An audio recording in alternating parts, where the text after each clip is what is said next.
আসসালামু আলাইকুম সাদিক। ওয়ালাইকুম সালাম। কি হাল? শুক্র আলহামদুলিল্লাহ। কেমন আছো সাদিক? ভালো আলহামদুলিল্লাহ, ভালো আছে। কি অবস্থা? অবস্থা ভালো। আপনি এগুলো দিয়ে কি করেন?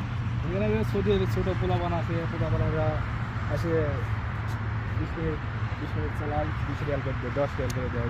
তো কেমন ব্যবসা হয়? ব্যবসা বলতে গেলে দিন 1-150 করে হয়। Saudi Real 150? Saudi Real 1-150। তাহলে মাসে কামাই মাসে 1500-2000। 1500-2000 দেশে পাঠান, মাসে 1500-2000। বাংলার কত টাকা হয়? বাংলা 60-65,000। 65,000 শুধু সাইকেল? এটা কি আপনি পার্ট টাইম নাকি এটা জব? মানে পার্ট টাইম, এটা পার্ট টাইমে 65,000 টাকা? আর সাইডে আদার্স কামাই আছে, সাইডে এটা ওভারটাইম ধরে এটা ওভার টাইম না? বৃহস্পতিবার আর শুক্রবার। বৃহস্পতিবার শুক্রবারে কাজ করেন, তাই মাসে 60-65? এটাতে হয় আর আছে। अच्छा अच्छा अच्छा, ठीक है भालो, ठीक है सादिक, হ্যাঁ। ठीक है।